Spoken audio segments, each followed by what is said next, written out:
ओम नमः शिवाय।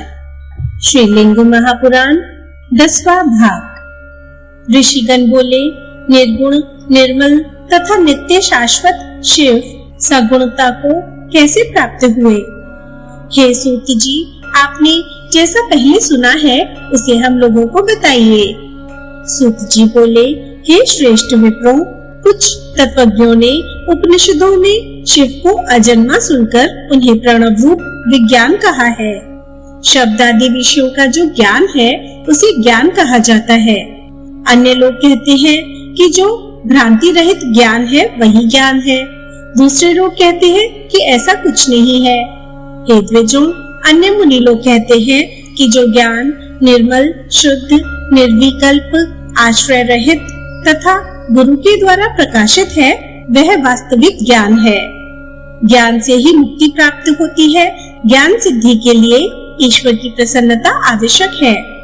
दोनों के द्वारा योगी मुक्त हो जाता है और वह आनंदमय हो जाता है। कुछ मुनि स्वेच्छा से माया विचरित रूप को हृदय में भावित करके विचार कर विधि प्रतिपादित निष्काम कर्म द्वारा उस ज्ञान की संगति को बताते हैं। स्वर्ग उन विभु का सिर है, आकाश उन परमेश्वर की नाभि है, चंद्र, सूर्य, अग्नि उनके नेत्र हैं, दिशाएं उन महात्मा के कान हैं, पाताल ही उनके दोनों चरण हैं, समुद्र उनका वस्त्र है, सभी देवता उनकी भुजाएं हैं, सभी नक्षत्र उनके आभूषण हैं, प्रकृति को उनकी पत्नी तथा पुरुष को उनका लिंग कहा जाता है। सभी ब्राह्मण, ब्रह्मा, भगवान विष्णु, इंद्र तथा उपेंद्र उनके मुख से, महात्मा क्षत्रिय भुजाओं से, वैश्य उनके उरु प्रदेश से तथा शूद्र उन पिनाकधारी के पैर से उत्पन्न हुए हैं। पुष्कर, आवर्त आदि मेघ उनके केश कहे गए हैं। सभी वायु उनकी नासिका से उत्पन्न हुए हैं। श्रुति तथा स्मृति में कथित कर्म उनकी गति है। इसी शरीर से वे परमात्मा कर्म रूप होकर प्रकृति का प्रवर्तन करते हैं। वे ऐश्वर्यशाली परमात्मा मनुष्यों के लिए ज्ञान गम्य है, इसमें संदेह नहीं है। तपोयज्ञ 1000 कर्म यज्ञों से बढ़कर है, जप यज्ञ 1000 तपो यज्ञों से बढ़कर है और ध्यान यज्ञ 1000 जप यज्ञों से बढ़कर है। ध्यान यज्ञ से श्रेष्ठ कुछ भी नहीं है। ध्यान ज्ञान का साधन है। जब योगी समरस में स्थित होकर ध्यान के द्वारा देखता है तब शिव ध्यान यज्ञ में लीन उस योगी को प्रत्यक्ष दर्शन देते हैं। विज्ञानियों के लिए शुद्धि, प्रायश्चित आदि कर्म आवश्यक नहीं है। ब्रह्म विद्या को जानने वाले सभी लोग ब्रह्म विद्या से पूर्ण रूप से शुद्ध हो जाते हैं। विचार की दृष्टि से ध्यानियों के लिए लोकों में क्रिया, सुख, दुख, धर्म, अधर्म, जप, होम आदि आवश्यक नहीं है। उनके लिए शिव सन्निधि ही मुख्य है।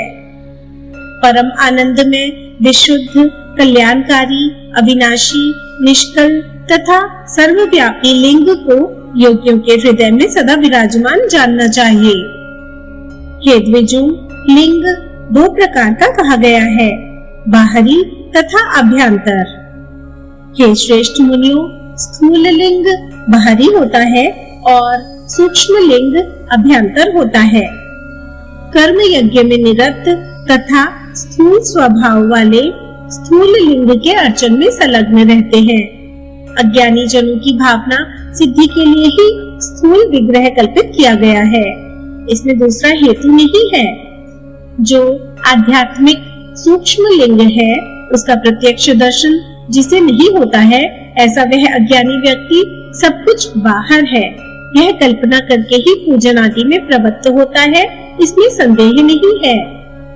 जैसे ज्ञानियों के लिए प्रत्यक्ष रूप से सूक्ष्म, निर्मल तथा अविनाशी लिंग की कल्पना की गई है, वैसे ही सामान्य लोगों के लिए मिट्टी, काष्ठ आदि से निर्मित स्थूल लिंग प्रकल्पित है। अतः विचार करने से निर्वयव तथा सावयव सब कुछ शिव में ही है। मोक्ष रूप पुरुषार्थ की भी सत्ता नहीं है, ऐसा अन्य तत्ववेत्ता लोग कहते हैं। आकाश के एक होते हुए भी जैसे वह मिट्टी का कसोरा आदि उपाधियों के भेद से अनेक रूपों में प्रतीत होता है, वैसे ही भगवान शिव के एक होने पर भी उनकी एकता तथा अनेकता दिखाई देती है, ऐसा दूसरे लोग कहते हैं।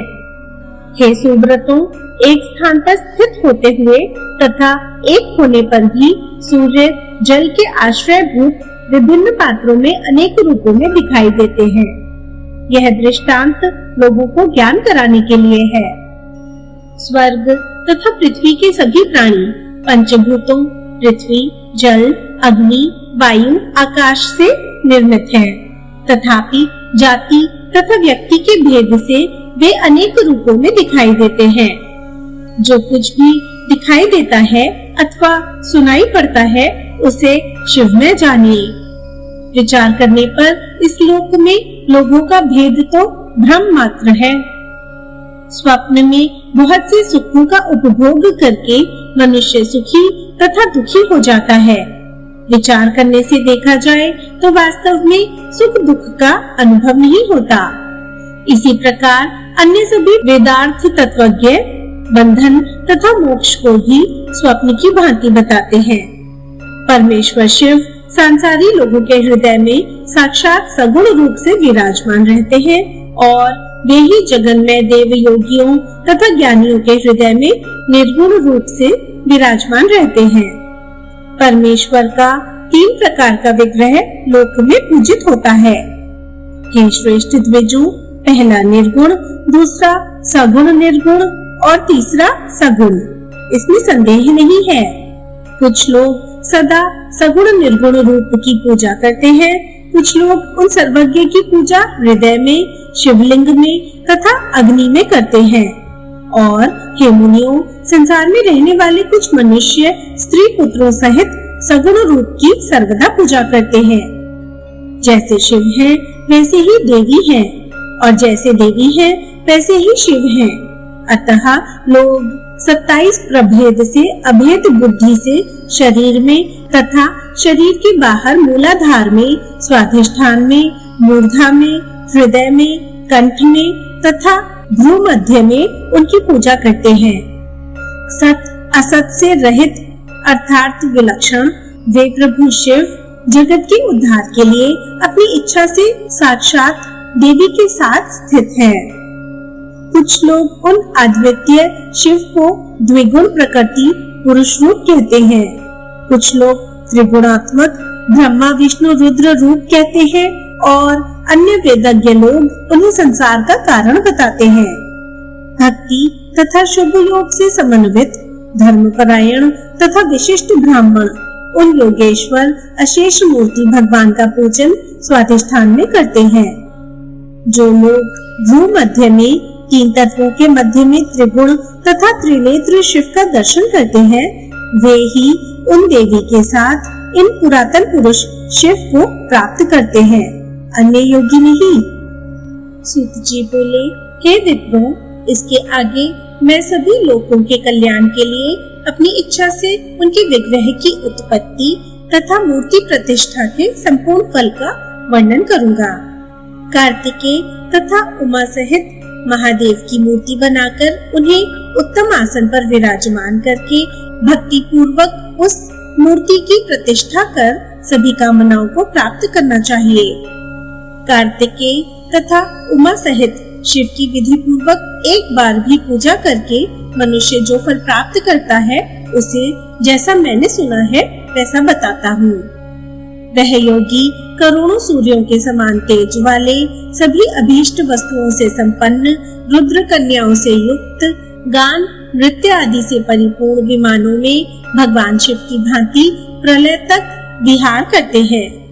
वहाँ महान सुखों का उपभोग करके वह महातेजस्वी योगी सभी कामनाओं को पूर्ण करने वाले विमानों से क्रमशः उमालोक, कुमारलोक, ईशानलोक, विष्णुलोक, ब्रह्मालोक, प्रजापति लोक, जनलोक तथा महरलोक पहुंच जाता है।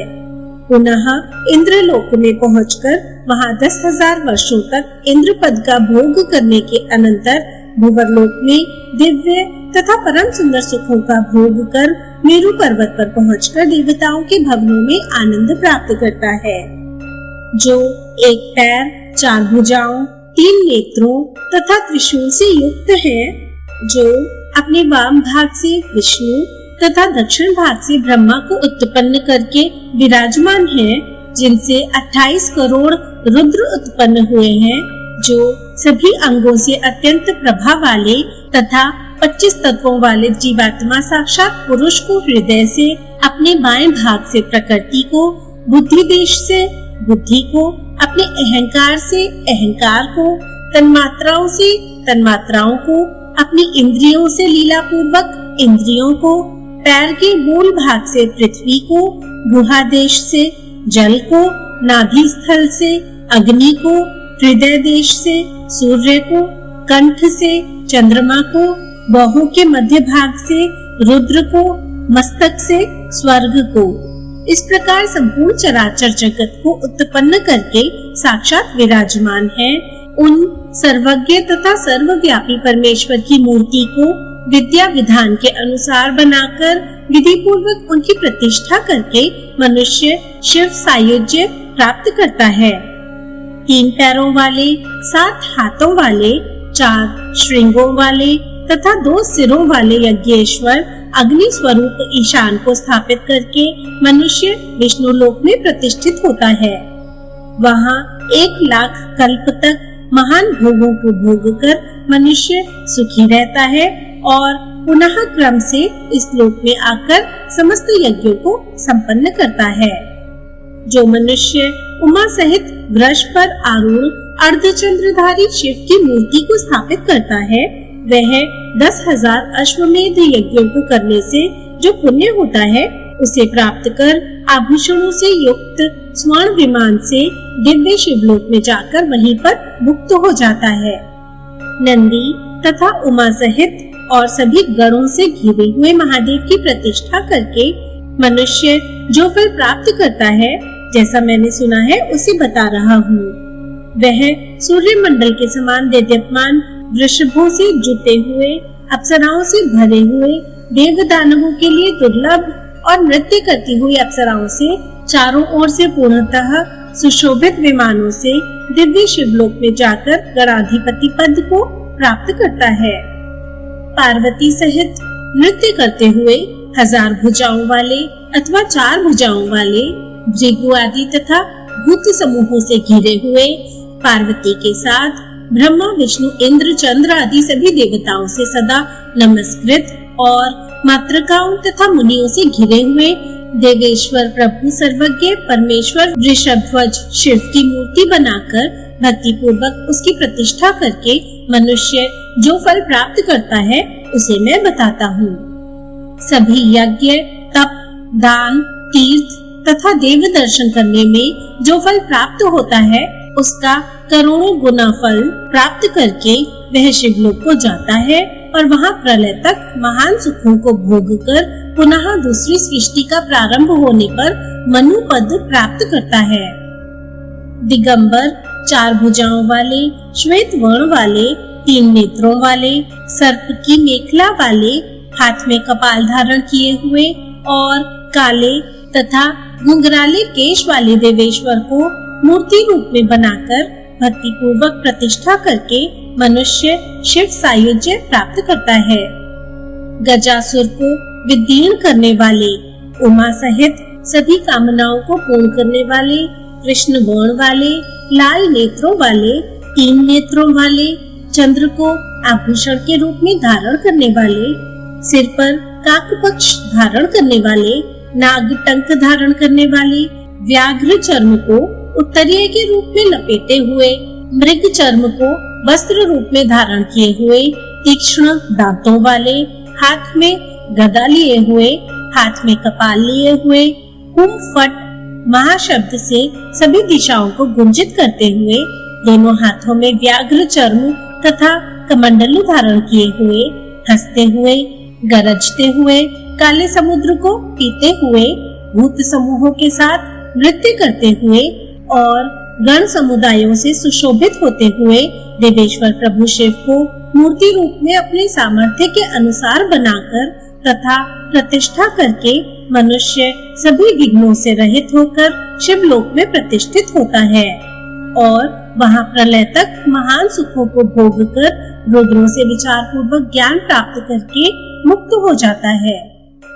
अर्धनारीश्वर 4 भुजाओं वाले, वर तथा अभय मुद्रा युक्त हाथ वाले, त्रिशूल तथा पद्म धारण किए हुए, स्त्री तथा पुरुष भाव में स्थित और समस्त आभूषणों से सुशोभित अति उत्तम प्रभु महादेव को मूर्ति रूप में बनाकर भक्ति पूर्वक प्रतिष्ठा करके वह शिवलोक में प्रतिष्ठित होता है और वहाँ चंद्रमा तथा तारों की स्थिति तक महान सुखों को भोग कर अणिमा आदि गुणों से युक्त होकर तथा ज्ञान प्राप्त करके वह मुक्त हो जाता है।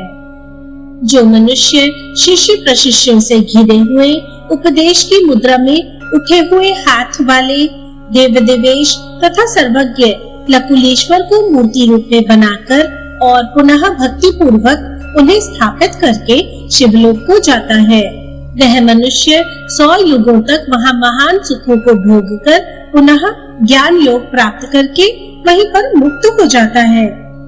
ध्यान मुद्रा में स्थित, चिता की भस्म लगाए हुए, त्रिपुंड धारण किए हुए, मुंडमाला धारण किए हुए, ब्रह्मा के केश से निर्मित एक यज्ञोपवीत धारण किए हुए, बाएं हाथ में ब्रह्मा का श्रेष्ठ कपाल धारण किए हुए और भगवान विष्णु का शरीर धारण किए हुए महादेव शिव की मूर्ति बनाकर तथा भक्ति पूर्वक उसकी प्रतिष्ठा करके मनुष्य भव सागर से पार हो जाता है।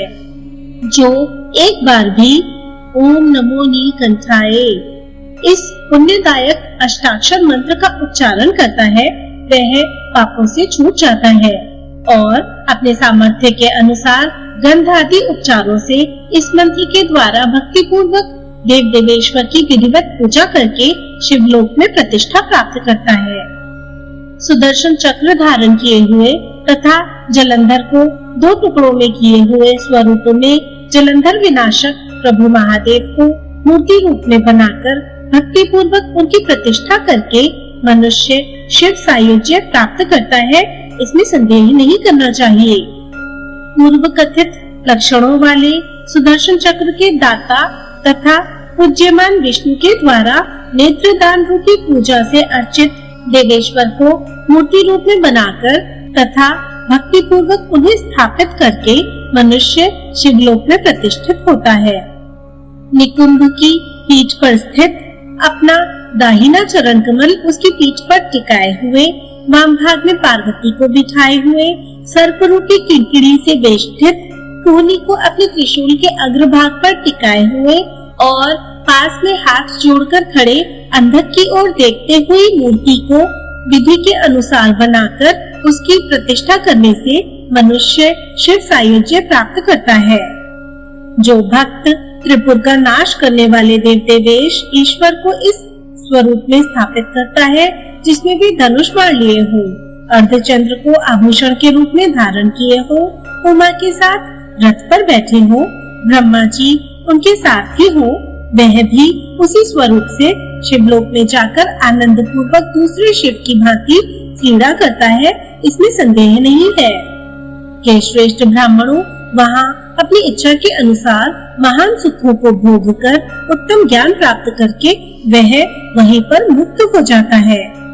गंगा को धारण किए हुए, सुख से बैठे हुए, चंद्रमा को सिर पर धारण किए हुए, गंगा सहित बाएं गोद में पार्वती को बिठाए हुए और विनायक, ज्येष्ठ, कार्तिकेय, सुंदरी दुर्गा, सूर्य, चंद्रमा, ब्राह्मणी, महेश्वरी, कौमारी, वैष्णवी देवी, वरदायिनी, वाराही, इंद्राणी, चामुंडा, वीरभद्र तथा विघ्नेश सहित शिव को मूर्ति रूप में जो बुद्धिमान स्थापित करता है वह शिव सायुज्य प्राप्त करता है। ऐसी मूर्ति जिसमें अव्यय शिव जी लिंग के रूप में हो, बड़ी बड़ी ज्वालाओं के समूहों से घिरे हुए हो, लिंग के मध्य में चंद्रमा को धारण किए हुए स्थित हो, हंस रूपधारी ब्रह्मा उनके दाहिने भाग में हाथ जोड़े हुए विराजमान हो, बारह रूपधारी विष्णु नीचे की ओर मुख किए हुए लिंग के अधोभाग में स्थित हो, अघोर महान लिंग अत्यधिक जल के मध्य में स्थित हो, उसे बनाकर तथा भक्ति पूर्वक स्थापित करके भक्त शिव सायुज्य प्राप्त करता है। क्षेत्र की रक्षा करने वाले क्षेत्रपाल तथा प्रभु पशुपति शिव को मूर्ति रूप में बनाकर भक्ति पूर्वक विधान के अनुसार उनको स्थापित करके भक्त शिवलोक में प्रतिष्ठित होता है। ऋषिगण बोले, हे सूत जी, हम लोगों ने आपके मुख से लिंग की स्थापना, लिंग प्रतिष्ठा के फल तथा लिंगों के भेदों को सुना। अब आप मिट्टी से लेकर रत्नों तक द्रव्यों से शिवालय का निर्माण करके मनुष्य जो फल प्राप्त करता है उस फल को कृपा पूर्वक बताइए। सूत जी बोले, हे ऋषियों, जिन शिव का ज्ञान संपन्न भक्त इस लोक में पुत्र, स्त्री, घर आदि से बंधन को प्राप्त नहीं होता, उसे ग्रहों से क्या प्रयोजन। फिर भी इंद्र तथा ब्रह्मा के द्वारा नमस्कृत परमेश्वर के भक्त ईंटों अथवा पत्थरों से उनका उत्तम मंदिर बनवाकर दिव्य रुद्रलोक को जाते हैं। बाल भाव से भी पत्थर, मिट्टी अथवा धूल से इन शंभू का उसी प्रकार का मंदिर बनाकर आदिदेव शिव का विधि पूर्वक पूजन करके वे रुद्रत्व प्राप्त करते हैं। अतः भक्तों को धर्म, अर्थ, काम की सिद्धि के लिए पूर्ण प्रयत्न से भक्ति पूर्वक शिवालय का निर्माण करना चाहिए।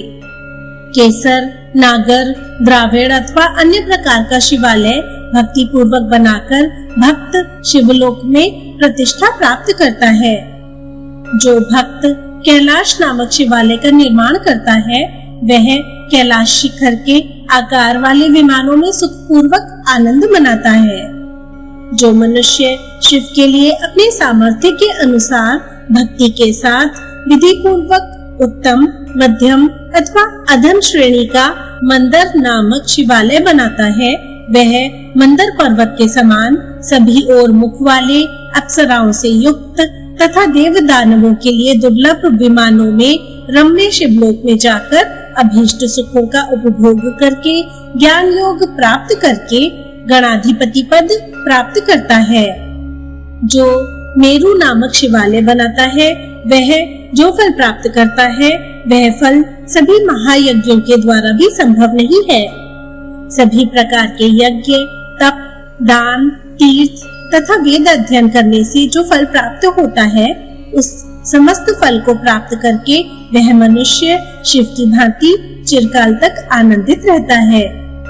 जो बुद्धिमान मनुष्य भक्ति पूर्वक निषद नामक शिवालय बनाता है वह शिवलोक प्राप्त करके शिव के समान चिरकाल तक आनंदित रहता है। हे विप्रो, जो मनुष्य हिमशैल नामक अत्युत्तम शुभ शिवालय बनाता है वह हिमशैल के समान विमानों से दिव्य शिवलोक पहुंचकर ज्ञान योग प्राप्त करके गणाधिपति पद प्राप्त करता है। जो मनुष्य अपने सामर्थ्य के अनुसार रुद्र शिव के लिए भक्ति पूर्वक नीलाद्रि शिखर नामक परम सुंदर शिवालय बनाता है वह जो फल प्राप्त करता है उसे मैं बता रहा हूँ। भक्ति पूर्वक हिमशैल नामक शिवालय का निर्माण करने पर जो फल पहले बताया गया है उस संपूर्ण फल को प्राप्त करके वह सभी देवताओं से नमस्कृत होता हुआ रुद्रलोक प्राप्त करके रुद्रों के साथ आनंद मनाता है। रुद्र का अत्यंत प्रिय महेंद्र शैल नामक शिवालय बनाकर मनुष्य जो फल प्राप्त करता है उस फल को मैं बता रहा हूँ। हे श्रेष्ठ मुनियों, वह मनुष्य महेंद्र पर्वत के आकार वाले तथा वृषभों से जुटे हुए विमानों से दिव्य शिवलोक में जाकर वहां यथेष्ट सुखों को भोग कर रुद्रों से पूर्ण ज्ञान प्राप्त करके विषयों को विष की भांति त्याग कर शिव सायुज्य प्राप्त करता है। जो मनुष्य रत्न जड़ित सोने का द्राविड़, नागर अथवा केसर कोटि का शिवालय विधान पूर्वक बनवाता है अथवा सम अथवा दीर्घ शिखर या मंडप बनवाता है उसके पुण्य का वर्णन सैकड़ों युगों में भी नहीं किया जा सकता है। हे द्विजों, जो मनुष्य पुराने, गिरे हुए, टूटे हुए अथवा फूटे हुए शिवालय उसके मंडप, चार दीवारी, फाटक अथवा द्वार आदि को पूर्व की भांति अत्यंत सुंदर करा देता है, वह वास्तविक निर्माता से भी अधिक पुण्य प्राप्त करता है, इसमें संदेह नहीं है। जो मनुष्य आजीविका के लिए शिवालय में कार्य करता है, वह अपने बांधवों सहित स्वर्गलोक को जाता है, इसमें संदेह नहीं है। जो अपने सुख की सिद्धि के लिए शिवालय में एक बार भी कुछ कार्य कर देता है, वह सुख प्राप्त करके प्रसन्न रहता है। अतः हे उत्तम मुनियों, जो मनुष्य भक्ति पूर्वक काष्ठ, पत्थर आदि से शिवालय बनवाता है, वह शिवलोक में प्रतिष्ठा प्राप्त करता है। हे श्रेष्ठ मुनियों, महेश की प्रसन्नता के लिए तथा धर्म, अर्थ, काम, मोक्ष के लिए पूर्ण प्रयत्न के साथ शिवालय का निर्माण करना चाहिए। हे श्रेष्ठ मुनियों, यदि कोई उत्तम शिवालय बनाने में असमर्थ हो, तो वह शिवालय में सम्मार्जन आदि के द्वारा भी समस्त वांछित फलों को प्राप्त कर लेता है। जो व्यक्ति कोमल तथा सूक्ष्म झाड़ से सफाई करता है, वह महीने भर में 1000 चंद्रायण व्रत का फल प्राप्त करता है। जो मनुष्य पवित्र वस्त्र से छने हुए गंध तथा गौम्य के जल से विधान के अनुसार लीपने का कार्य करता है, वह 1 वर्ष तक चंद्रायण व्रत करने का जो फल होता है वह प्राप्त करता है। शिवलिंग के चारों ओर आधा कोश का क्षेत्र शिव क्षेत्र होता है। जो अपने प्राणों को इस क्षेत्र में छोड़ता है, वह शिव सायुज्य प्राप्त करता है। हे सुव्रतों, यह अर्धकोशमान स्वयंभू बाणलिंग अर्थात केवल ज्योतिर्लिंग का है। हे द्विजोत्तमों, अन्य स्वयंभू लिंग के लिए शिव क्षेत्र का मान उसका आधा कोश का चतुर्थांश, ऋषि स्थापित लिंग के लिए उसका आधा कोश का 8वां भाग और मनुष्य के द्वारा स्थापित लिंग के लिए उसका भी आधा कोश का 16वां भाग होता है। हे द्विजोत्तमों, इसी प्रकार यतियों के निवास स्थान से कोश के 16वें भाग का क्षेत्र शिव क्षेत्र है। रुद्रों के अवतार स्थल, उनके शिष्य प्रशिष्यों के अवतार स्थल, योगाचार्यों के अवतार स्थल, उनके शिष्यों के अवतार स्थल तथा उनके भी शिष्य प्रशिष्यों के अवतार स्थल से आधे कोश का मंडल शिव क्षेत्र होता है। हे द्विजों, महापुण्यप्रद श्री पर्वत तथा उसके प्रांत भाग इस शिव क्षेत्र में जो प्राणों का त्याग करता है, वह शिव सायुज्य प्राप्त करता है।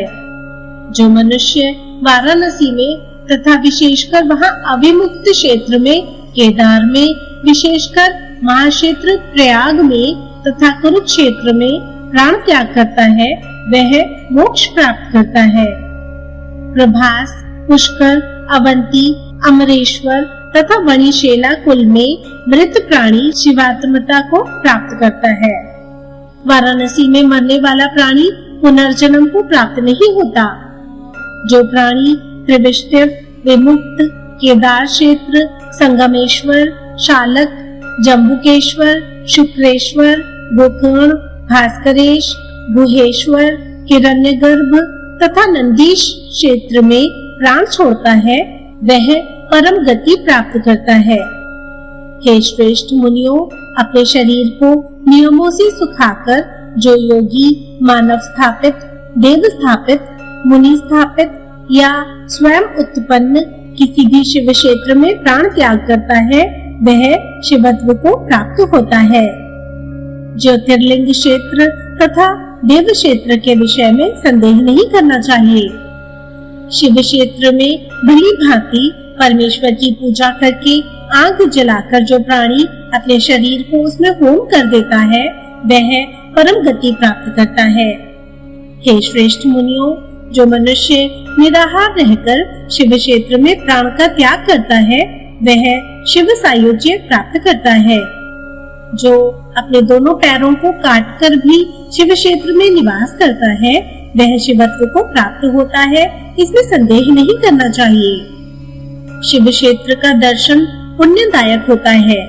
वहां पर प्रवेश करना उससे 100 गुना अधिक पुण्यदायक होता है और उसका स्पर्श तथा प्रदक्षिणा उससे भी 100 गुना पुण्यप्रद होता है। वहाँ पर मूर्ति को जल स्नान कराने से उससे भी 100 गुना पुण्य होता है। हे विप्रों, दुग्ध से स्नान कराने से उससे 100 गुना, दही से स्नान कराने से उससे 1000 गुना, मधु से स्नान कराने से उससे 100 गुना, घी से स्नान कराने से उससे अनंत गुना और शक्कर से स्नान कराने से उससे भी 100 गुना अधिक पुण्य कहा गया है। शिव क्षेत्र के समीप में स्थित किसी नदी पर जाकर उसमें स्नान करके और अन्न का त्याग करके जो अपना शरीर छोड़ता है वह शिवलोक में प्रतिष्ठा प्राप्त करता है। शिव क्षेत्र के समीप में स्थित सभी सुंदर नदियां, बावलियां, कुएं तथा तालाब शिव तीर्थ कहे गए हैं। हे श्रेष्ठ द्विजों, उन तीर्थों में श्रद्धा पूर्वक स्नान करके मनुष्य ब्रह्म हत्या आदि पापों से मुक्त हो जाता है, इसमें संदेह नहीं है। हे श्रेष्ठ मुनियों, शिव तीर्थों में प्रातःकाल स्नान करके वह मनुष्य अश्वमेध यज्ञ का फल प्राप्त करके रुद्रलोक को जाता है। मध्याह्न काल में शिव तीर्थों में एक बार भी भक्ति पूर्वक स्नान करके मनुष्य गंगा स्नान के समान पुण्य प्राप्त करता है, इसमें संदेह नहीं है।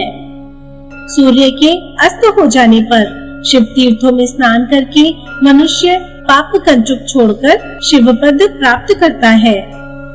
हे द्विजों, शिव तीर्थों में एक बार भी तीनों काल में स्नान करके मनुष्य शिव सायुज्य प्राप्त कर लेता है, इसमें संदेह नहीं करना चाहिए।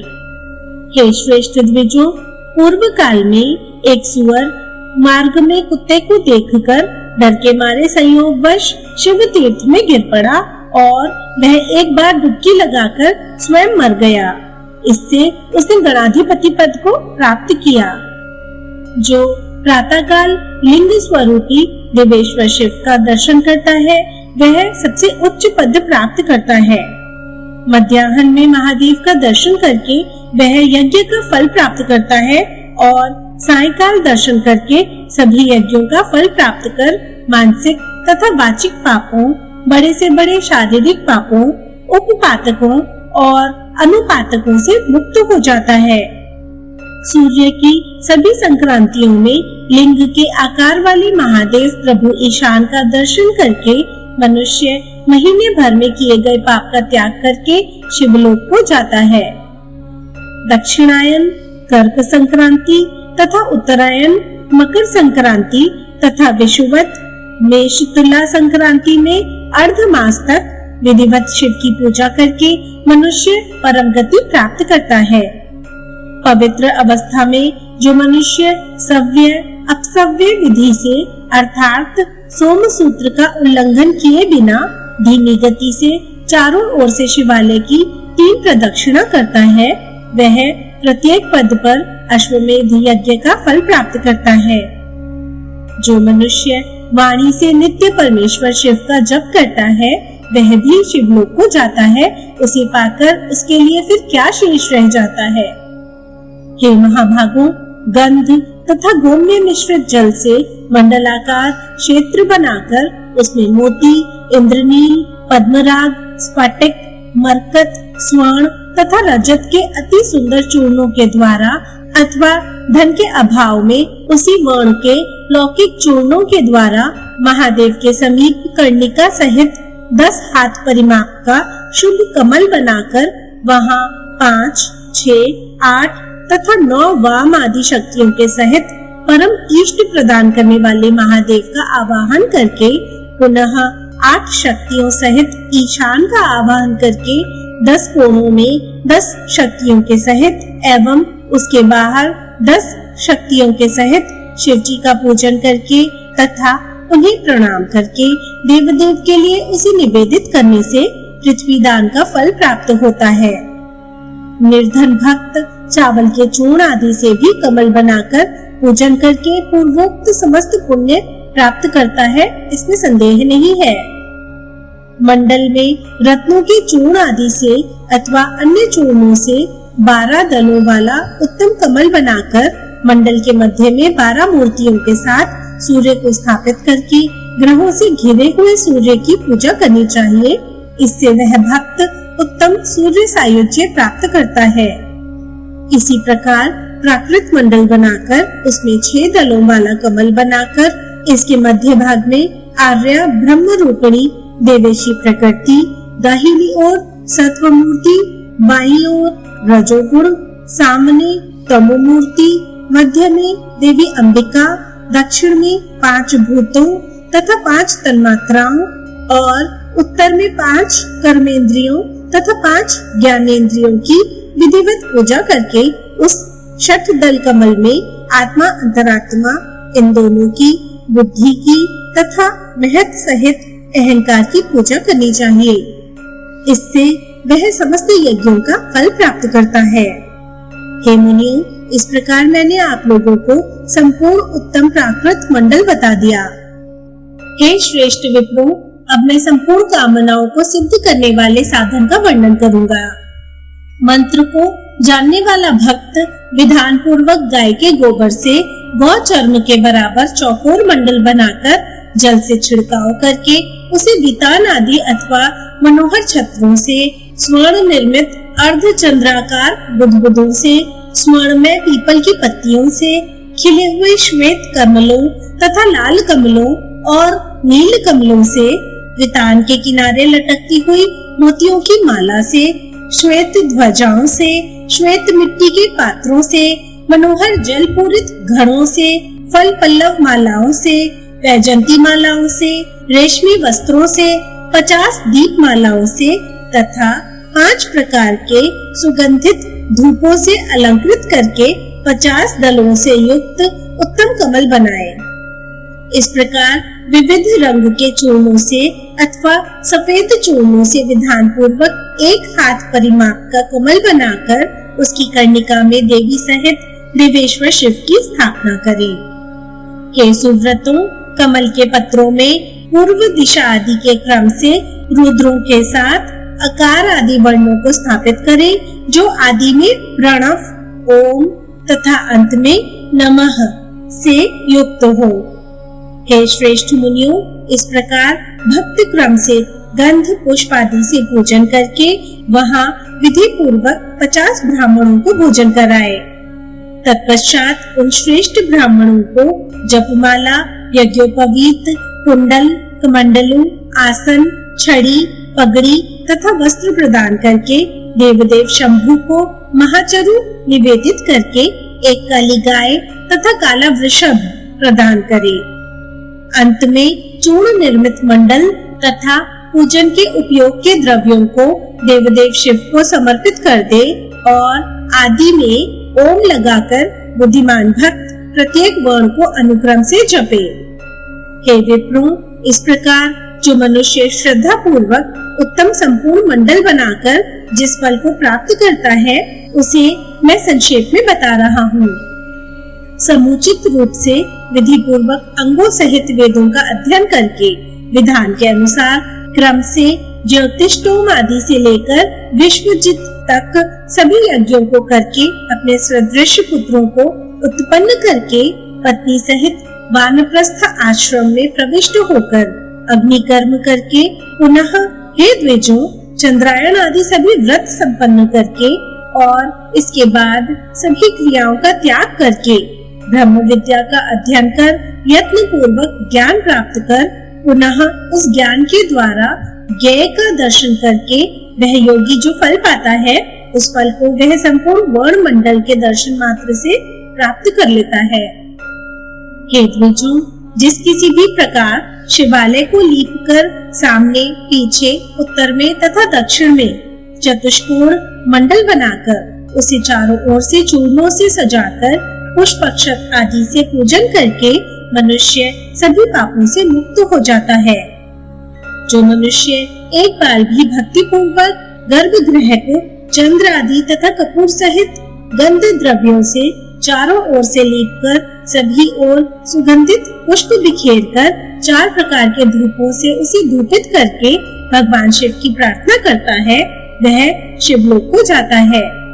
वह मनुष्य वहां 100 करोड़ कल्पों तक महान सुखों को भोग कर अपने देह रूपी सुगंधित पुष्पों से शिव मंदिर को पूरित करता हुआ क्रम से गंधर्व लोक पहुंचकर वहां गंधर्वों से भली भांति पूजित होता है।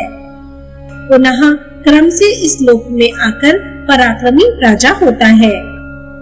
वे सदाशिव, आदिदेव, महादेव, सृष्टि, पालन, संहार करने वाले, जगत के स्वामी तथा सर्वव्यापी हैं। शिव रूपी ब्रह्मा से मोक्ष सुख रूपी अमृत को ग्रहण करना चाहिए और मोक्ष के साधन स्वरूप उत्तम, व्यक्त, अव्यक्त, नित्य तथा अचिंत्य प्रभु का सदा अर्चन करना चाहिए। सूत जी बोले, हे श्रेष्ठ मुनियों, शिव क्षेत्र में वस्त्र के द्वारा छाने हुए पवित्र जल से ही उपलेपन कार्य करना चाहिए, अन्यथा सिद्धि नहीं मिलती है। हे श्रेष्ठ मुनियों, विशेषकर नदी से ग्रहण किया गया फेन रहित जल जो पुनः वस्त्र से छाना गया हो, ऐसा जल पवित्र होता है। अतः हे उत्तम द्विजों, समस्त कार्यों की सिद्धि के लिए सभी देव कार्यों को पवित्र जल से करना चाहिए। जल सूक्ष्म कीटाणुओं से युक्त रहता है, अतः निश्चय ही अपवित्र जल से देव कार्य करने पर वही सारा पाप होता है जो उन्हें मारने से होता है। झाड़ लगाने, सफाई करने, विशेष करके अग्नि कर्म में, कूटने पीसने में तथा जल के संग्रह में गृहस्थ मनुष्यों से हिंसा हो जाती है, अतः हिंसा से बचना चाहिए। हे द्विजों, सभी प्राणियों के प्रति यह अहिंसा भाव सबसे बड़ा धर्म है, अतः पूर्ण प्रयत्न से वस्त्र से छानकर पवित्र किया हुआ जल प्रयोग करना चाहिए। वह दान पुण्यप्रद तथा सभी दानों में उत्तमोत्तम है, जो अभय देने वाला होता है, अतः सभी जगह सर्वदा हिंसा का त्याग करना चाहिए। मन, वाणी तथा कर्म से जो किसी की हिंसा नहीं करता, अर्थात उन्हें दुख नहीं पहुंचाता, ऐसे अहिंसक व्यक्ति की सभी प्राणी सदा रक्षा करते हैं और हिंसक को कष्ट पहुंचाते हैं। वेद के पारगामी विद्वान को संपूर्ण त्रिलोक का दान देकर मनुष्य जो फल पाता है, उसका करोड़ों गुना फल अहिंसक मनुष्य प्राप्त करता है। मन, वचन तथा कर्म से सभी प्राणियों के हित में संलग्न और दया दृष्टि के मार्ग पर चलने वाले रुद्रलोक को जाते हैं। जो लोग स्वामी के समान विभिन्न प्राणियों को अपने पुत्र पौत्र के समान समझकर स्नेह पूर्वक उनकी रक्षा करते हैं, वे रुद्रलोक को जाते हैं। अतः पूरे प्रयत्न से वस्त्र से पवित्र किए गए जल के द्वारा सदा छिड़काव तथा विशेष रूप से स्नान करना चाहिए। संपूर्ण त्रिलोक का संहार करने पर जो पाप का फल कहा गया है, उस संपूर्ण पाप को मनुष्य शिवालय में मात्र एक प्राणी की हत्या करके प्राप्त कर लेता है। हे श्रेष्ठ द्विजों, शिव के निमित्त सदा पुष्प हिंसा की जानी चाहिए। यज्ञ के लिए पशु हिंसा दुष्ट शासन है, यह क्षत्रियों के द्वारा की जा सकती है। ब्रह्मवादी योगियों के लिए कोई विधि निषेध नहीं है, अतः निषिद्ध का सेवन करने पर भी वे बद्ध नहीं हैं। सभी कर्मों का त्याग करके संन्यास लिए हुए ब्रह्मवादी लोगों का वध नहीं करना चाहिए। वे पाप कर्म में लगे रहने पर भी सदा पूज्य हैं। अत्रि के कुल में उत्पन्न सभी स्त्रियां पवित्र होती हैं। अत्रि वंश की स्त्री की हत्या करने पर ब्रह्म हत्या के समान पाप लगता है, अतः पाप कर्म में रत होने पर भी उन स्त्रियों की हत्या नहीं करनी चाहिए। सभी लोगों को चाहिए कि यज्ञ हेतु सर्वत्र सर्वदा स्त्रियों को ग्रहण न करें।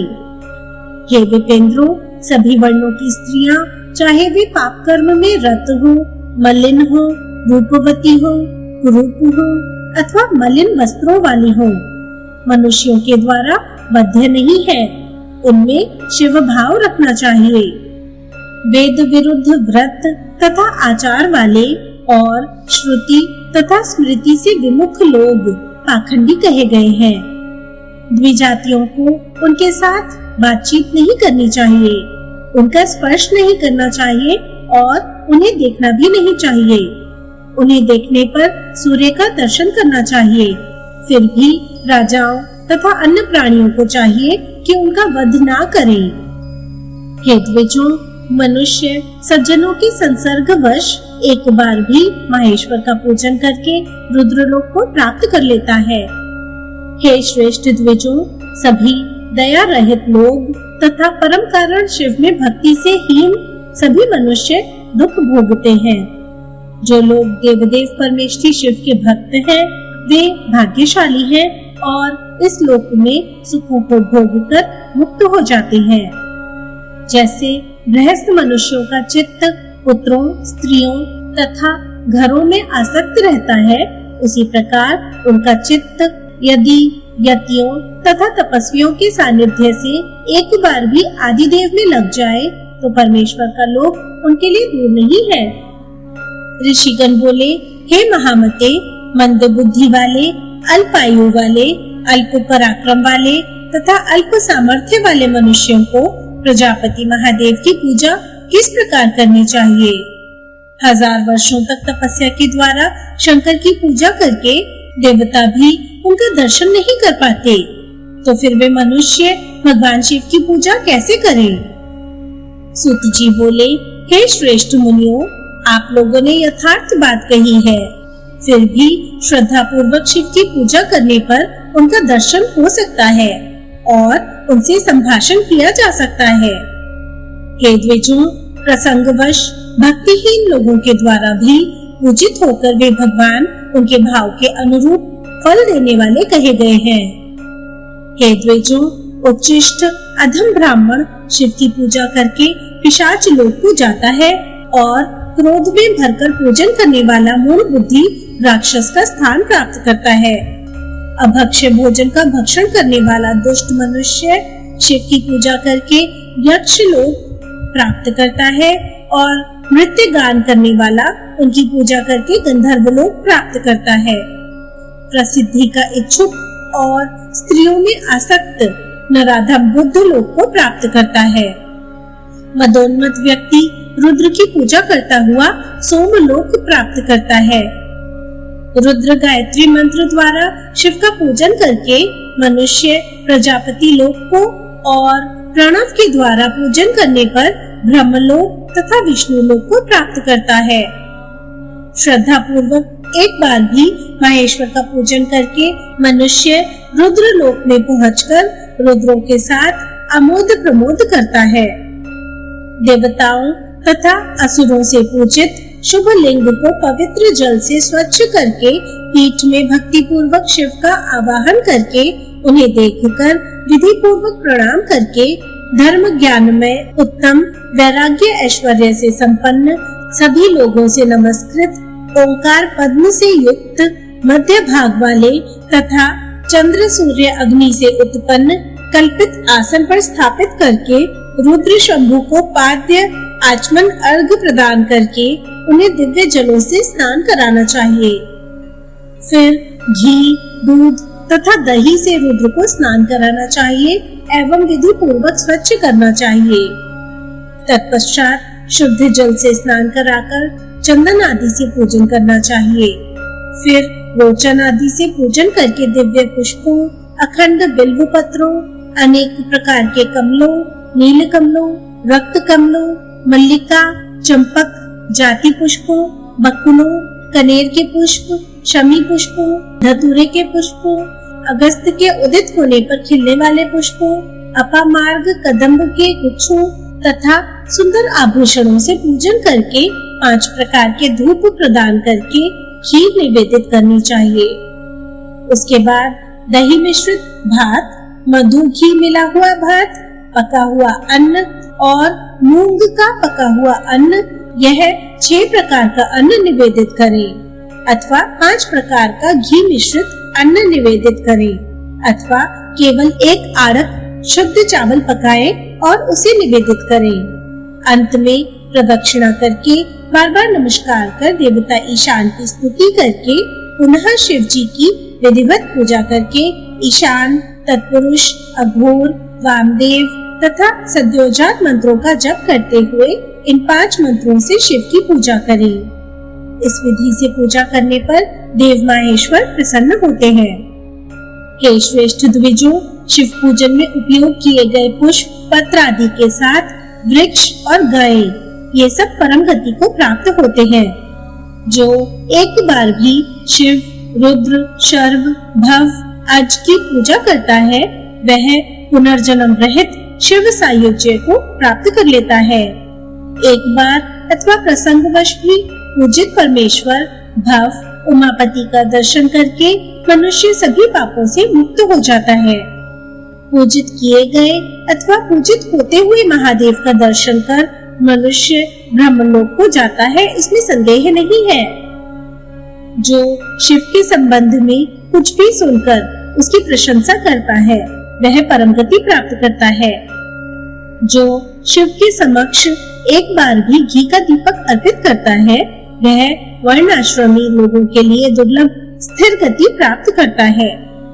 शिवालय में मिट्टी अथवा लकड़ी का बना हुआ दीप पट्ट प्रदान करके मनुष्य आगे के 100 कुलों सहित शिवलोक में प्रतिष्ठा प्राप्त करता है। जो विधान के अनुसार भक्ति पूर्वक लोहे, तांबे, चांदी अथवा सोने का बना हुआ दीपक शिव को अर्पित करता है वह 10,000 सूर्यों के समान देदीप्यमान विमानों से शिवलोक को जाता है। हे श्रेष्ठ मुनियों, जो कार्तिक महीने में शिव के सामने घी का दीपक समर्पित करता है अथवा विधान के साथ पूजित होते हुए परमेश्वर का दर्शन श्रद्धा पूर्वक करता है वह ब्रह्मलोक को जाता है। शिव का आवाहन, उत्तम सानिध्य, स्थापन तथा पूजन रुद्र गायत्री मंत्र द्वारा और आसन प्रणव द्वारा बताया गया है। सद्योजात आदि 5 मंत्रों से तथा विशेष रूप से रुद्र मंत्रों से उनका स्नान बताया गया है। इस प्रकार देवदेव उमापति की पूजा नित्य करें। उनके दक्षिण में ब्रह्मा की पूजा प्रणव से करें और उत्तर में देव देवेश विष्णु की पूजा गायत्री मंत्र से करें। विधि के अनुसार सद्योजात आदि 5 मंत्रों से तथा प्रणव से अग्नि में होम करें। इस प्रकार शंकर की भली भांति पूजा करके वह मनुष्य शिव सायुज्य प्राप्त करता है। हे ऋषियों, मैंने संक्षेप में लिंगार्चन विधि का क्रम बता दिया। पहले स्वयं रुद्र के मुख से इसे सुनकर व्यास जी ने मुझको बताया था। ऋषिगण बोले, हे सूत जी, पशुपति का दर्शन करके पशुपाश से मुक्ति किस प्रकार होती है? देवताओं ने पशुत्व का त्याग कैसे किया? इसे आप कृपा करके हम लोगों को बताइए। सूत जी बोले, पूर्व काल में कैलाश शिखर पर भोग्य नामक अपने पुर में स्थित सर्वज्ञ शिव के पास सभी देवता उनकी कृपा से एक साथ मिलकर आए। सभी देवताओं के हित के लिए जनार्दन पुरुषोत्तम विष्णु भी गरुड़ के स्कंध पर बैठकर ब्रह्मा तथा सभी देवताओं के साथ देवदेव शिव के पास पहुँचे। इंद्र, साध्यगण तथा यम सहित सभी लोगों ने एक साथ शिव के गिरि श्रेष्ठ, शुभ तथा उत्तम पर्वत श्रेष्ठ मेरु पर आकर उस गिरि को प्रणाम किया। वे गरुड़ ध्वज भगवान वासुदेव गरुड़ से उतरकर उत्तम देवताओं के साथ मेरु पर्वत पर चढ़ गए। वह समस्त पापों से रहित, सब कुछ देने वाला, उत्तम भोगों से युक्त, आनंदित क्रौंच पक्षियों से समन्वित, हाथियों की ध्वनियों से निनादित, मधुर गीतों से गुंजित, अन्य पर्वतों के पृष्ठ भाग को अपने छाया रूपी अंधकार से युक्त करने वाला, पद्म चिन्हों से युक्त वन प्रदेश वाला, सुंदर हवाओं तथा जल से परिपूर्ण, सूर्य के समान प्रदीप्त सैकड़ों हजारों भुवनों से युक्त, मनोहर गति वाले हंस समूहों से मंडित, धव, खदिर, पलाश, चंदन आदि वृक्षों से परिपूर्ण, उत्तम पक्षियों के समूहों से युक्त, कोकिल आदि तथा भौरों से शोभायमान, कहीं कहीं बहुत से दिव्य वृक्षों से भरा हुआ, कुर्बक प्रिय तिलक पुष्प वृक्षों से संपन्न, बहुत से कदम्ब तमाल लताओं से घिरा हुआ तथा अनेक प्रकार के शिखरों से युक्त श्रेष्ठ पर्वत है। इस पर्वत के पृष्ठ पर देवदेव परमेश्वर शिव के विहार के लिए विश्वकर्मा ने एक शिवपुर का निर्माण किया है। इंद्र तथा उपेंद्र सहित सभी देवताओं ने उस पुर को ध्यान पूर्वक देखा और शिव जी के प्रभाव से दूर से ही उसे प्रणाम किया। महात्मा आदिदेव विष्णु मेरु के एक भाग में स्थित हजारों सूर्यों के समान देदीप्यमान, हजारों तरह से महान, सभी गुणों से युक्त कैलाश गिरी पर गए।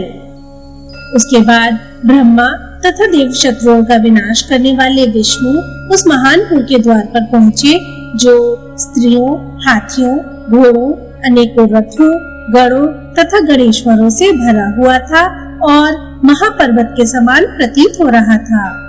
तदनंतर स्वर्णमय भवनों, मणिभूषित विमानों तथा अनेक आकार वाले 4 दीवारियों से घिरे हुए शिव के बाहरी पुर को देखकर प्रसन्न मुख होकर विष्णु ने ब्रह्मा सहित सभी देवताओं के साथ देवदेव के उस दूसरे पुर में प्रवेश किया, जो विशाल भवनों तथा महलों से अवरुद्ध, ऊंची अट्टालिकाओं से समन्वित, 4 द्वारों वाला, परम सुंदर, हीरा वैदूर्य माणिक्य मणियों के जालों से आवृत, आंदोलित हो रहे हिंडोलों से समन्वित, घंटा तथा चामर से विभूषित, मृदंग मुरज आदि वाद्य यंत्रों से परिपूर्ण, वीणा वेणु से निनादित, नृत्य करती हुई अप्सराओं तथा भूत गणों से घिरा हुआ और दृष्टि को मोह लेने वाले देवेंद्र भवन के आकार वाले भवनों से मंडित था। तीसरे पुर में प्रवेश करने पर महलों के शिखरों पर विराजमान हजारों पुरुष स्त्रियां अपने हाथों में सभी ओर से शिव की भांति विष्णु के मस्तक पर भी पुष्प, फल, अक्षत आदि की वर्षा करने लगी। उस समय विष्णु को देखकर मध्य से भ्रमित नेत्रों वाली तथा विशाल जांघों वाली स्त्रियां शीघ्र ही आनंदमग्न हो गई और वे नाचने तथा गाने लगी। विष्णु को देखकर कुछ स्त्रियों का मुखमंडल मंद मुस्कान से भर गया, कुछ के वस्त्र शिथिल हो गए और कुछ की करधनी ढीली पड़ गई। वे सब गीत गाने लगी। हे महाभागों, तदनंतर चौथे, 5वें, 6ठे, 7वें, 8वें, 9वें तथा 10वें उत्तम पुरों को क्रम से पार करके शुभ कैलाश शिखर पर स्थित देवदेव गौपति परमेश्वर भगवान शिव के परम सुंदर पूर्ण गोलाकार सूर्यमंडल के समान भवनों से विभूषित, स्फटिक के शुभ्र मंडपों से शोभायमान, सभी दिशाओं में स्वर्णमय तथा विविध रत्नमय फाटकों से विभूषित, विविध आभूषणों से अलंकृत, अनेक आकार वाले रत्न जड़ित 28 4 दीवारियों से घिरे हुए, उप दिशाओं में अनेक प्रकार के दृढ़ उपद्वारों तथा महाद्वारों से युक्त, कार्तिकेय के गुप्त भवनों तथा गुप्त कक्षों से सुशोभित, दृष्टि को मोह लेने वाले मोती के बने हुए अन्य सुंदर ग्राम्य भवनों से युक्त, पद्मराग से बने हुए दिव्य गणेश्वर मंदिरों से विभूषित, चंदन के वृक्षों सहित अनेक आकार वाले सुंदर पुष्प उद्यानों से सुशोभित, सोने की सीढ़ियों की पंक्तियों से युक्त और स्त्रियों की चाल को तिरस्कृत करने वाले हंसों से सभी ओर से सेवित, सरोवरों तथा बावलियों से विभूषित, मयूर, करन्न, कोकिल तथा चक्रवाक से सुशोभित और दिव्य अमृतमय जल से युक्त वापियों से विभूषित, वार्तालाप में कुशल, सभी आभूषणों से अलंकृत, वक्षस्थल के भार से झुकी हुई, मध्य से भ्रमित नेत्रों वाली, गाने बजाने में तल्लीन तथा नृत्य करती हुई देव दुर्लभ दिव्य हजारों रुद्र कन्याओं एवं अप्सराओं से सुशोभित, विकसित कमल आदि से युक्त, उत्तम पक्षियों से परिपूर्ण, रुद्र स्त्री गणों से भरे हुए, जल क्रीड़ा में रत, प्रत्येक पद पर ललित, संगीत में अनुरक्त तथा पद्मराग के समान कांति वाली स्त्रियों से सुशोभित पुर को देखकर सभी देवता पूर्ण रूप से आश्चर्यचकित होकर वहीं खड़े हो गए। वहीं पर देवताओं ने रुद्रगणों, हजारों वीर गणेश्वरों, हीरे तथा वैदूर्य मणि से जड़ित स्वर्णमय सीढ़ियों और देवदेव के स्फटिक निर्मित भवनों को देखा।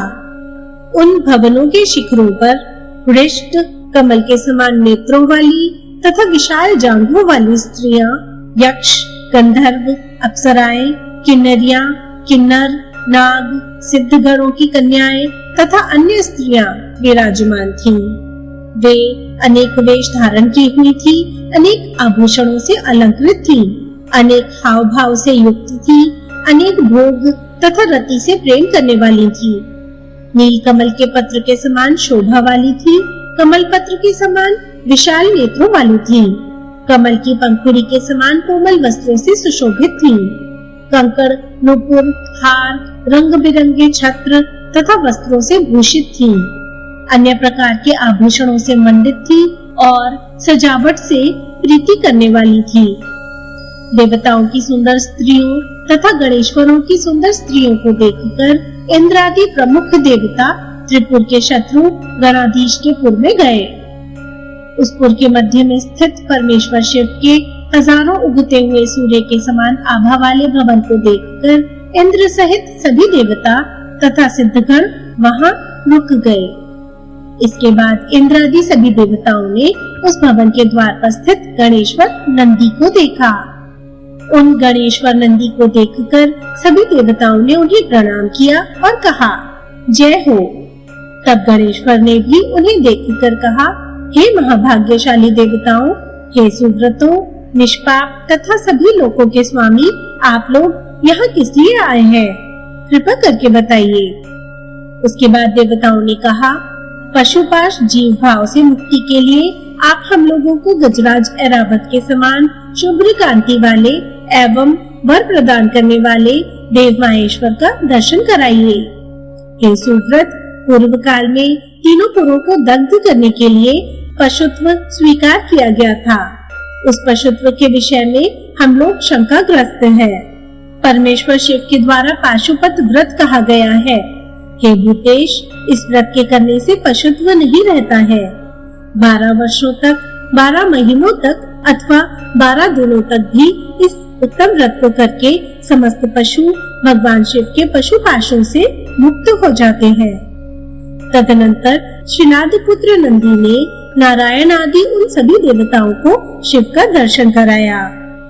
तब उमा तथा गणों सहित उन सनातन प्रभु ईशान का दर्शन करके प्रीति के कारण रोमांचित देवताओं ने उन्हें प्रणाम किया और उनकी स्तुति की तथा उन शितिकंठ शिव से पशुपाश से मुक्ति का निवेदन करके बार बार प्रणाम कर उन शंभु के सामने वे खड़े हो गए।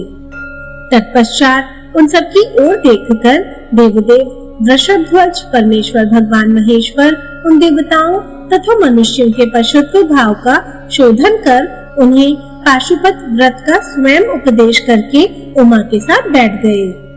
तभी से वे सब देवता पाशुपत कहे जाने लगे। वे शिव उन पशुओं के साक्षात पति हैं, अतः देवता पाशुपत कहे गए हैं। इसके बाद उन सब ने पुनः तपस्या की। तदनंतर 12 वर्ष के अंत में सभी श्रेष्ठ देवता पशुपाश से मुक्त हो गए और जैसे आए थे वैसे ही ब्रह्मा तथा विष्णु के साथ वापस लौट गए। हे मुनियों, मैंने आप लोगों से यह सब कह दिया। पूर्व काल में इसी सनत कुमार जी ने ब्रह्मा जी के मुख से तथा बुद्धिमान व्यास जी ने उन सनत कुमार से सुना था। जो मनुष्य शुद्ध होकर इसे ब्राह्मणों को सुनाता है अथवा शुद्ध होकर स्वयं सुनता है, वह दूसरा शरीर प्राप्त करके पशु पाशों से मुक्त हो जाता है।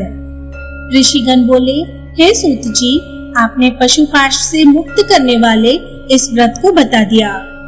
पूर्व काल में देवताओं ने लिंग संबंधी पाशुपत व्रत का अनुष्ठान किया था, अतः आपने पहले इसके विषय में जैसा भी श्रवण किया था उसे हम लोगों को बताइए।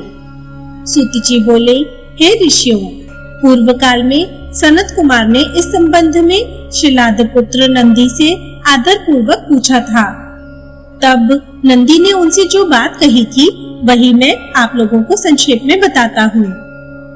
देवताओं, दैत्यों, सिद्धों, गंधर्वों, चारणों तथा महाभाग्यवान मुनियों ने पशुपाश से मुक्त करने वाले इस अति उत्तम द्वादश लिंग नामक व्रत को किया था।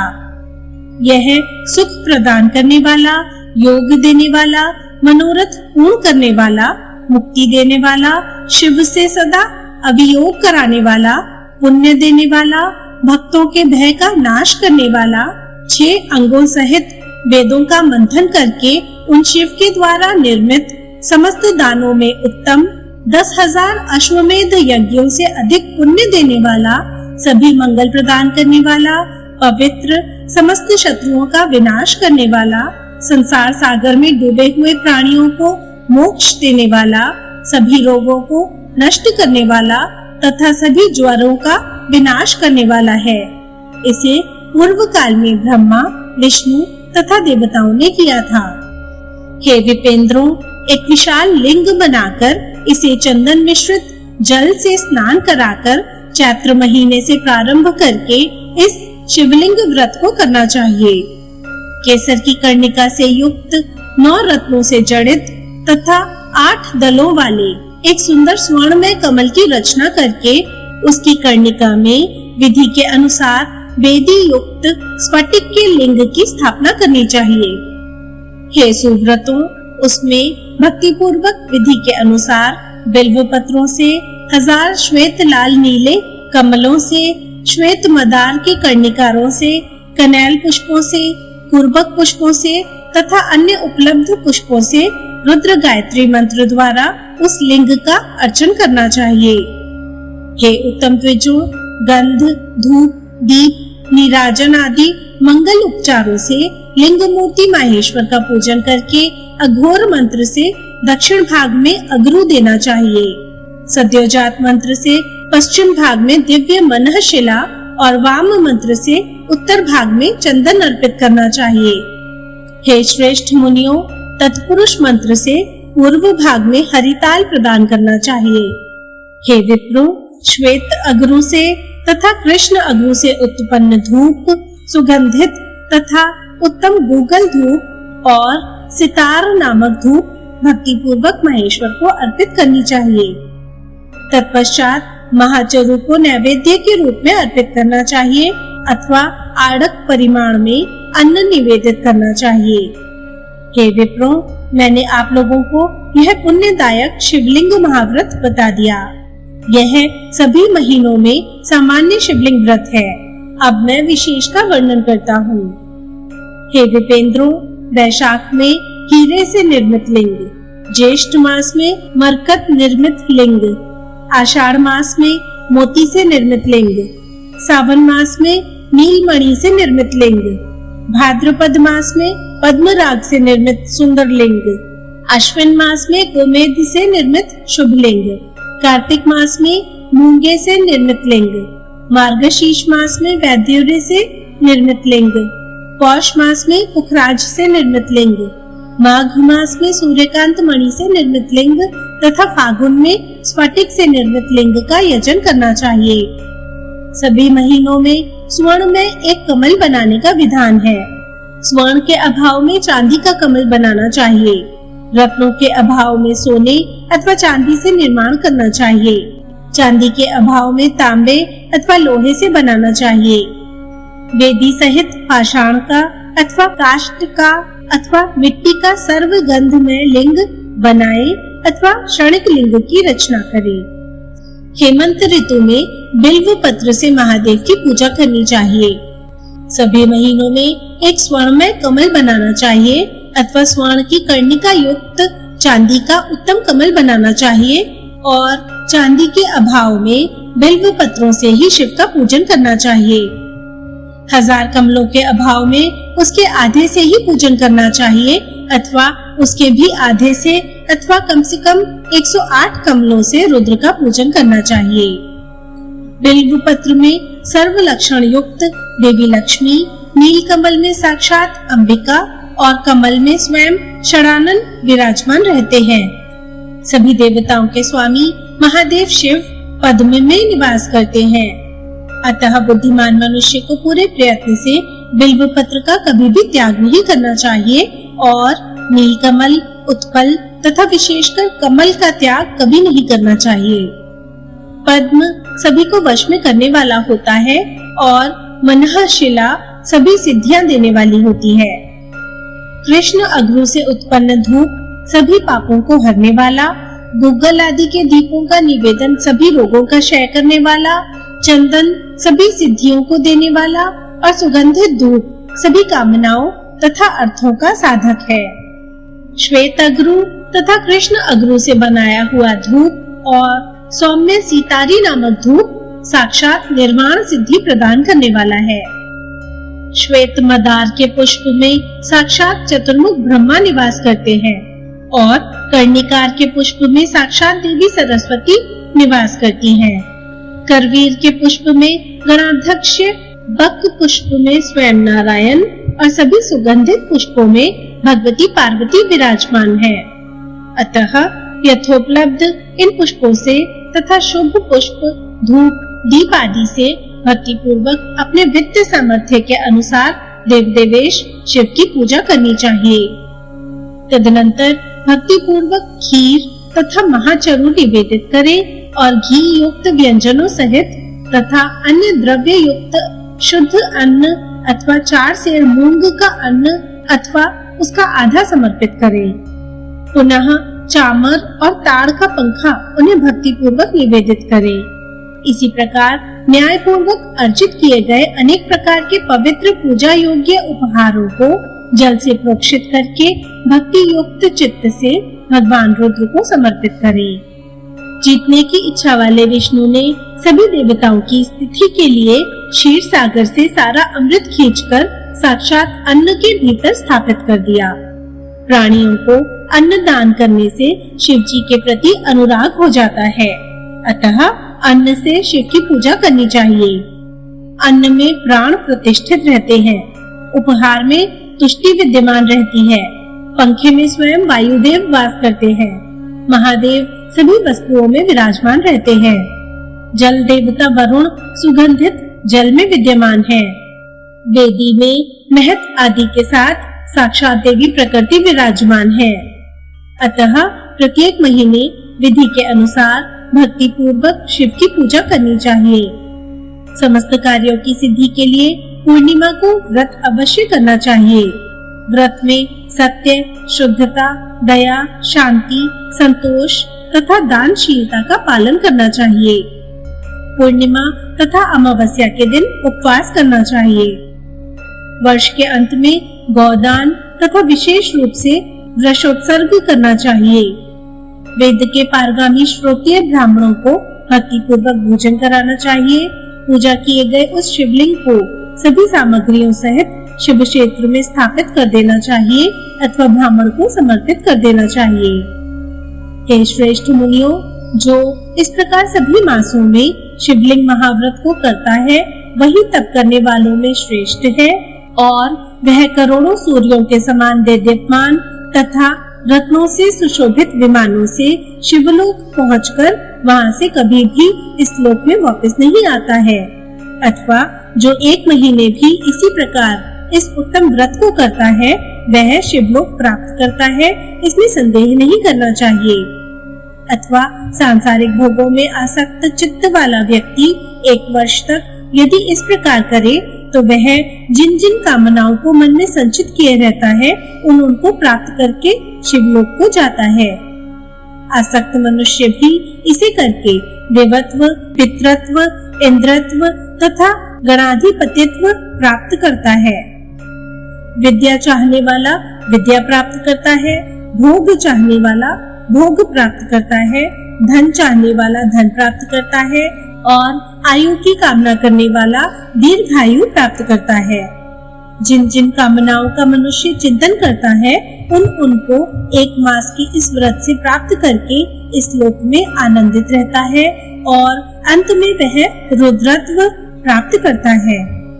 विश्व का सृजन करने वाले शिव ने देवताओं, असुरों, सिद्धों, मनुष्यों तथा विद्याधरों के हित के लिए इस परम पवित्र, परम रहस्यमय एवं उत्तम व्रत की सृष्टि की है। इस प्रकार विधि पूर्वक ईश्वर की पूजा करके सेवकों तथा पुत्रों के साथ सिर झुकाकर प्रणाम करके प्रयत्न पूर्वक शिव की प्रदक्षिणा करके वैपोहन नामक स्तुति करनी चाहिए। पूर्व काल में विश्व की रचना करने वाले महानुभाव देव पितामह ब्रह्मा ने देवताओं के साथ तीनों लोकों के हित के लिए इस महामूल्यवान स्तुति को बनाया था। श्रीलिंग महापुराण 10वां भाग समाप्त। ओम नमः शिवाय।